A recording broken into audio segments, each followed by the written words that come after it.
நடுவருக்கு குழப்படி வர அளவுக்கு பிராக்கள் பறக்காது. பகல் பறவையும் நைட் கூட்ட விட்டு போகாது. நைட் 150 டிஸ்டன்ஸ்னா எல்லாம் போக்கஸ் தான். ஏன்னா அது வந்து மஞ்ச வந்து 200 வாட்ஸ், வெள்ளை வந்து 250 வாட்ஸ், ரெண்டு போக்கஸும் சேர்த்து தான் வச்சிருக்கேன். அப்போ நைட் வந்து லைட் போட்டு புறாக்களை விட்டு பறத்திடுவோம்.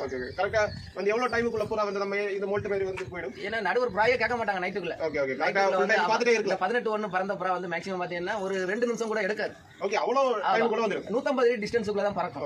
அந்த புறாக்கள் வந்து பறவை வந்து நைட்டுக்குள்ள வந்து ஒரு சில கலர்ல இறங்கி. அப்ப நீங்க ரெடி பண்ண புறா வந்து ஓவர் ஹைட் ஏறாது, அதே மாதிரி ஓவர் தள்ளி போகாது. நம்ம ஏரியால இருந்து சுத்தி இருக்கு. அதே மாதிரி ஜோடி எந்த பிரைம் பிடிக்காது. அது மெயிலா ஃபீமேலா வந்து பொண்ணு ஃபீமேல். அது ஃபீமேல் கூட விட்டது வந்து 6:05க்கே பயிரி கொண்டு போய்.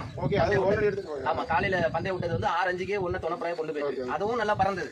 இதுவும் வந்து பாத்தீங்கன்னா தெரியுங்களா, பட்டால என்ன சொல்லி 3 ஒய்ஃப் தான் ரெக்கையை பூச்சி.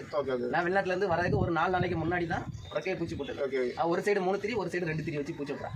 பட் அது இன்னும் ஃபீமேலா மேலா 99% ஃபீமேல் தான். ஓகே, அப்ப அவ்வளவு சின்ன புறா தான் இந்த வாட்டி 18 ஆமா பறந்துருக்கு. ஓகே, அதோட தகப்ப ஆல்ரெடி உங்களுக்கு 25 மணிக்கு அந்த லைனேஜ் அதுக்கு டவ் பண்ண மட்டும் பறக்கல. அந்த லைனேஜ்.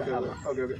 இது நீங்க என்ன மாதிரி சாப்பாடு இதெல்லாமே என்ன ஆகாரம்னு பாத்தீங்கன்னா, நான் 10 மணி நேரம் பறக்க வரைக்கும் எந்த புறாக்கும் இறை கொடுக்க மாட்டாங்க. முந்தின நாள் நைட்டு என்ன இறை சாப்பிடுதோ அந்த இறையிலே தான் டேன் விடுவேன். மற்றபடி நமக்கு 10 மணி நேரம் பறந்த புறா தான் கொண்ட கடலை, மேக்ஸிமம் ஒரு 50-60 கடலை. அது வரைக்கும் இந்த கம்பம்புல் மட்டும் கம்பம்புல் தான், வெறும் கம்பம்புல் தான். முந்தின நாள் திங்க கம்பம்புல் மட்டும். வேற எந்த தண்ணி கூட கொடுக்காது. தண்ணியும் கொடுக்க மாட்டேன், விடும்போது கொடுக்க மாட்டேன். மற்றபடி முந்தின நாள் திங்கோடைய ஆகாரங்கள்ல மட்டும்தான் எல்லாமே விடுறது. ரெண்டாவது பாத்தீங்கன்னா 2 மணி டேன் விடக்கூடிய நேரம் அந்த புறாய்க்கு 45 ml 50 ml சிரிஞ்சு உண்டு. அதில் 45-40 ml தண்ணி அரைப்பேன். அது தண்ணி வந்து நான் மேக்ஸிமம் வந்து எல்லா வருஷமும் பறந்து எப்படின்னா, தண்ணியில வந்து முந்திரி பழம், கிறிஸ்மஸ் பழம் கருப்பு முந்திரி அதை முந்தின நாளே ஊற போட்டு, கிறிஸ்மஸ் பழம் அது முந்தின நாளே ஊற போட்டு அந்த தண்ணியை தான் கொடுப்பேன். தண்ணி மட்டும் தான் கொடுப்பேன், பழம் கொடுக்க மாட்டேன். பழம் ரிஸ்க்ல இருக்க நேரம் மட்டும் தான் அதுக்கு கொடுப்பேன்.